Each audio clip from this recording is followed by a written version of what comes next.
Gran Turismo is an 8 out of 10. It may follow a lot of tropes and cliches, but it does a lot of things to keep you engaged and has you caring about the character to the very end. If you miss a line in the game, you reset. You miss it on the track, you could die. This movie is part of the game, and then part of it's based off of a biopic. Really, it's the story of a guy who played Gran Turismo, who then later became a racer through a tournament. And seeing the amalgamation of the video game and biopic put together is actually pretty cool. Critics are finding this movie okay.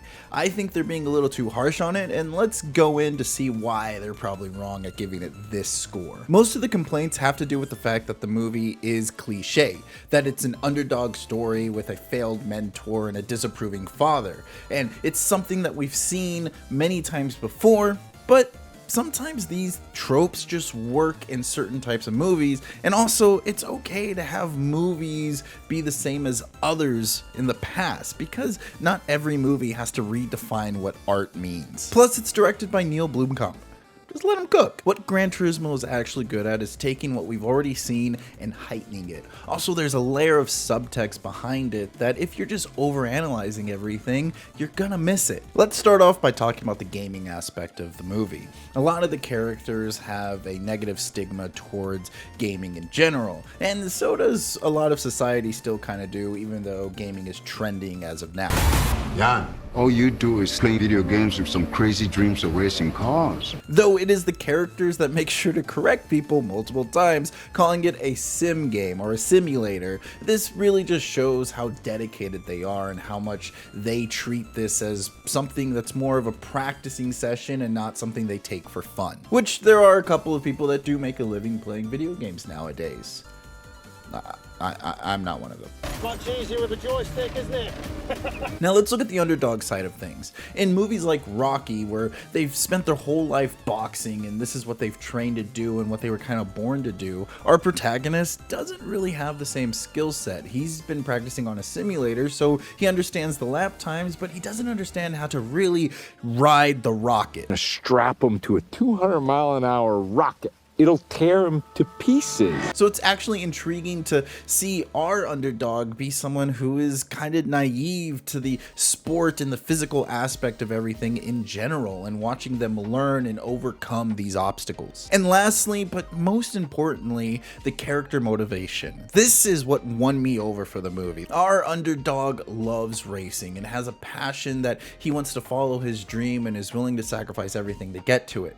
However, it isn't until a random tournament appears and he gets selected based on his skill base in the game. And even though we do see him work for it, and the movie does show us a good job at him reaching for those goals, it is hard not to think that none of this would happen if it wasn't for this kind of random luck appearance. That is until the end of Act 2, where a moment just as random as someone trying to start a tournament to find a gaming racer happens to our hero. But this time, instead of it being the best opportunity for him to take, it is the absolute worst thing that could possibly happening to him that gives him every reason and excuse to quit that is very justified. Yet he still pushes through and perseveres. This not only solidifies his character and shows that he was always meant to be here and do this, but it gives us as the audience something to be inspired toward. But it doesn't stop there. David Harbour and Orlando Bloom do such a great job at keeping energy in every scene and bringing moments to life. And Jimon Hansen does such a great job at keeping things emotionally charged. He makes you want to go out and hug your own father. The CGI further is used to tell the story. As Jan drives the cars either through virtual world or even in real life, we get to see the inner workings of each part of the car,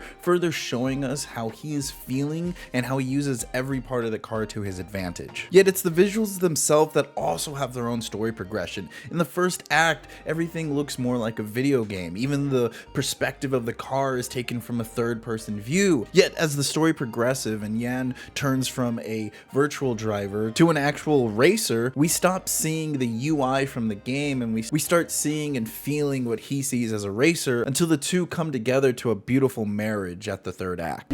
Let me drive it my way.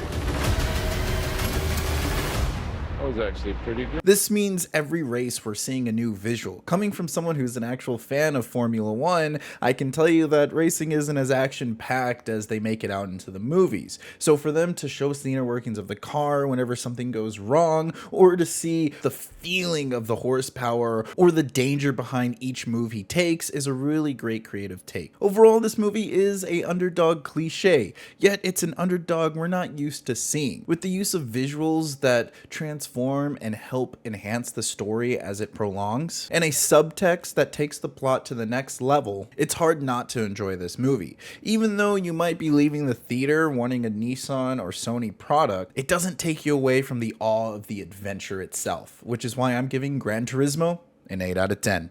Until next time, play nice. Hey, I'm Mario. I like playing video games, watching movies, and Dungeons and Dragons. If you keep getting me in your suggested videos, or you're watching this video right here, consider subscribing. It goes a long way. Thank you.